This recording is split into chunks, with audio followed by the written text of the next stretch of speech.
A chaotic weather pattern is developing across the country over the next few days that's going to bring numerous strong to severe storms. We have a lot of energy streaming back into the north over portions of the central plains. This, combining with upper level lift, daytime heating, some boundaries in places, is going to produce some numerous thunderstorms with large hail, damaging winds. These could be very impactful for your day to day. All the ingredients are coming together as a lot of moisture flows in. We can see precipitable water values, the amount of moisture in the atmosphere, approaching 1 to 2 inches. So this means that storms could not only be severe, but also bring some flood problems. We have a pretty active summer-like weather pattern over the next few days. Today is Friday, June 5th. Today in the weather world, we'll be taking a look into the severe storm chances, but also looking a little deeper into the first few weeks of June, where we could be getting some more summer-like heat building in, as well as checking in on the tropical activity. A lot to talk about. Let's dive into it. First, let's kind of glance through all the severe weather concerns over the next few days, and we'll go a little deeper into each day. So today we have a marginal to slight risk over portions of the northern plains and Midwest. We're talking about from eastern Nebraska, Iowa, central and northern Illinois to the southwest of Chicago, and also another corridor in Minnesota and Wisconsin. Damaging winds, large hail looks to be the main risk. Tomorrow, the severe weather concerns kind of divulges. We have 3 different areas we're watching. So the area of storms today over portions of the plains will be moving off to the east and translating to an area of severe weather across the northeast. So Pennsylvania, Ohio, New York, watching out for some strong to severe storms. Another corridor, this is our next storm system. We'll talk a lot more about this in this video, but this next threat will start to emerge over portions of Montana and North Dakota, and then also a marginal risk of severe weather across portions of Texas. This is a very summer-like pattern where we have multiple areas of some briefly gusty winds, large hail possible. The yellow slight risk, though, those are definitely the more concentrated areas of severe weather. And then going into Sunday, we can see that threat kind of staying over portions of the northern plains, encroaching into Montana and Wyoming. Very large hail possible over there. Also a tiny marginal risk across portions of the mid-Atlantic. Definitely some expansion of these areas, maybe some new marginal risks introduced as we get into the day Sunday. But look at how widespread just the general storm risk is. Much of the US could be just seeing general thunderstorms. Again, a very summer-like pattern, and pop-up afternoon thunderstorms are possible across much of the US. So going a little in-depth specifically as to our severe weather chances over the next few days, notice this little area of low pressure over portions of Texas and Oklahoma. This is a weak upper low that will be lifting to the north, but as it does so, it'll be bringing a lot of instability. It'll be providing some wind shear, bringing a lot of moisture. So this is going to be the catalyst for some of our severe weather today through the weekend. So let's zoom in on the short term. Let's take a look at today and tomorrow, the biggest risk concerns. First, take a look at our energy in place. We're going to have a ton of energy over portions of the plains, and this is really fueling our severe weather risk as a boundary encroaches from the north. All the moisture, all the heat that will be compiling, that'll lead to some CAPE values, a convective available potential energy of 4 to even potentially 5,000 joules per kilogram. This is 8 p.m. This is explosive CAPE, explosive energy in place. Anything above 3 to 4,000 is more than enough for severe weather. So this is pretty impressive values, and this is going to be lending to the very large hail and damaging wind threat. These storms are just going to be pretty nasty as we go through the afternoon. A lot of energy in place for sure. So taking a look at the future radar, we have multiple different areas of convection to track. Starting off the forecast period as we're watching through midday to early afternoon on Friday, a scattered area of showers and storms will be pushing off to the east. This is not the main event. This is kind of an appetizer ahead of this, but this could bring some rain to central Illinois, eventually extending up towards Chicago. So definitely watching out for that as this continues to the east. Also, I'll back up a little bit, look further to the north. This secondary slight risk of severe weather, we don't have as high energy in place here, but we have enough for some scattered storms. So this is actually going to come before the area of severe weather to the south. Notice as we get to 3-4 o'clock, you have some scattered showers and storms blossoming across Minnesota, slipping down into Wisconsin. So Minneapolis, for your evening home commute, you could be dealing with some pretty nasty storms into portions of central Wisconsin. Gusty winds will be the primary threat, but also some large hail embedded within. Tornado risk here is very, very low. We're also looking at a few clusters, so a first cluster in the morning, maybe a second cluster in the afternoon and evening as everything races off to the southeast. So watch out for your threat a little bit earlier. Now let's back up and move further to the south. The biggest storms are going to be developing around 10 to 11 o'clock. So the good news is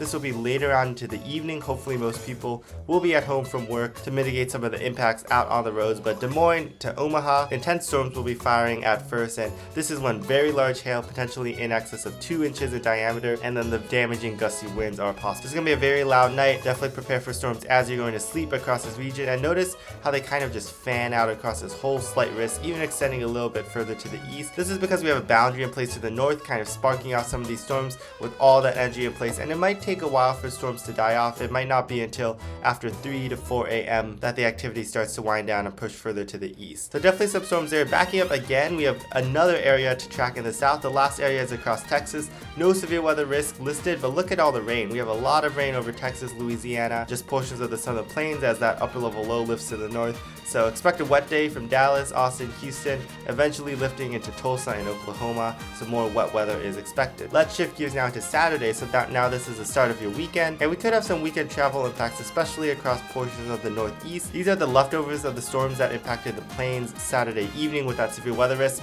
They'll all be moving eastward through the day. We have some pretty strong easterly flow aloft in the atmosphere driving these storms. So another round of rain possible in Chicago, moving into Indiana, southern Michigan. Eventually this will move into the Ohio Valley and further to the east as the day progresses on Saturday. So if you're in this corridor, if you have outdoor plans, you'll definitely want a backup plan indoors as some of these storms rumble through. Not a washout, but when the storms come, they could be intense with gusty winds and large hail. That's a primary risk, especially with some of these clusters. We could have some downbursting winds, eventually moving to New York and reaching Boston, Massachusetts, and the New England area as we get into sunset. So that's kind of the main risk. Zooming out though and backing up a little bit, we also just have a generally wet day continuing across portions of the plains. All the rain that's in Texas, this will be lifting off to the north and northeast. So some more storm redevelopment possible across portions of the plains. Some large hail damaging winds definitely possible. And then notice across Texas, we have some activity in the afternoon. Any of these storms could have some of that large hail and damaging winds. The other slight risk though does belong to the northern plains. Notice the activity will wait until probably after sunset. After 7-8 o'clock, this is when some supercell thunderstorms are possible. Now the US will kind of be on the southern edge of this threat.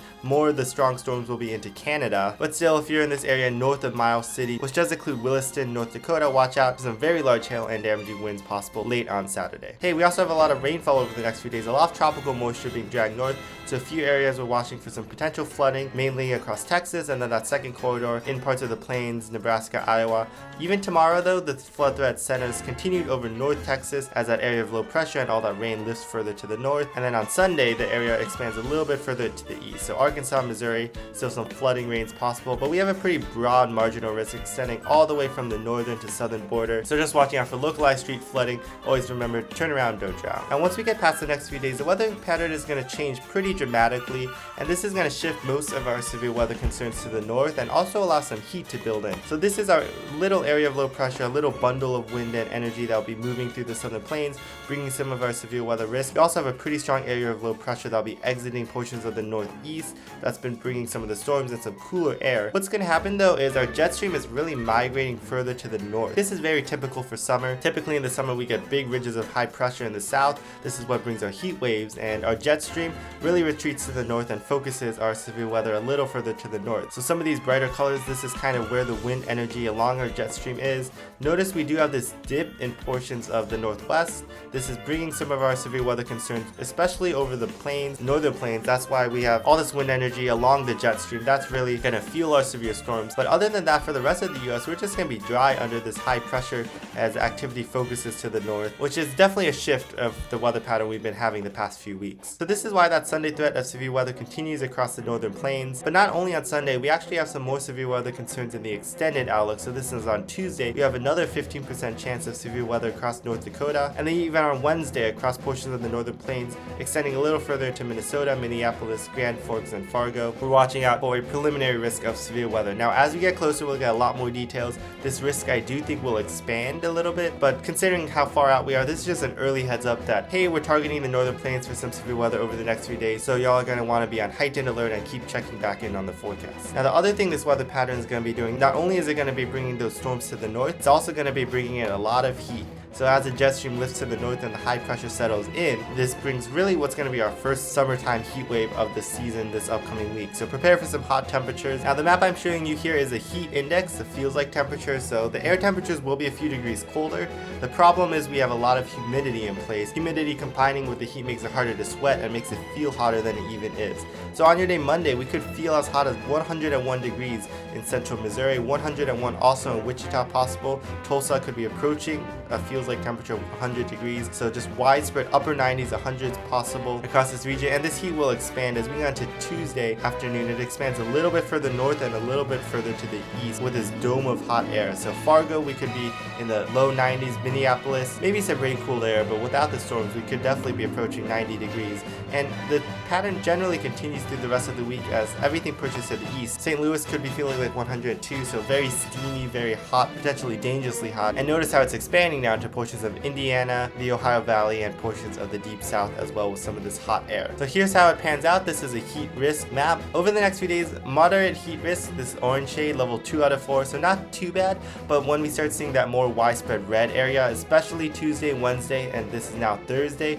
this is where the heat wave really settles in. And being the first one of the season, we really want to make sure that people are aware of this. Heat is a very silent danger. It's very easy to underestimate the heat, but then suffer from heat exhaustion or potentially even heat stroke across these regions. So just pushing out the word for that. Major level 3 out of 4 to even extreme level 4 out of 4 in these purple shades. Heat risk will be expanding across a large portion of the country this upcoming week. Alright, we've talked about a lot of different things, some storms, some heat. The last thing that's kind of associated with summer as we get deeper into June is actually the tropics, and we do have a few things to talk about. Tropical storm Amanda. This is our first tropical system in the eastern Pacific that formed over the past few days. It's been chugging along over the open water, expected to continue moving westward and weakening to a tropical depression, eventually remnant low. This is a fish storm, not going to hit any land, but it is our first storm of the season, so just a sign that the tropics are waking up. We also have two other areas that we're watching of disturbed weather off of Mexico and Central America. This one up here has about a 70% chance of development as of this recording. This orange one about a 60% chance. Either way, this will not affect the US. The only impacts could be portions of the coast in Central America, but most models bring any sort of development out to sea and away from any major land. Notice the Atlantic Ocean is quiet, so no activity yet in the Atlantic, but there's still plenty of hurricane season left. We only just started June 1st, and I'll definitely be here tracking each and every storm as they form. So thanks so much for watching. We have a lot of moving parts over the next few days, a lot of different areas of severe weather. Make sure you're just checking back in the forecast, having a way to receive the warnings. Gusty winds, large hail, that's definitely the main risk. Tornado threat will be pretty low. And then also the heat, that's going to be sneaking up on us later on to this upcoming week, and we really want to make sure not to underestimate that. So thanks so much for watching. I'll have more videos as the summer progresses, keeping track of all things weather related. So if you don't want to miss any, consider subscribing. But otherwise, thanks for watching, and I'll see you next time.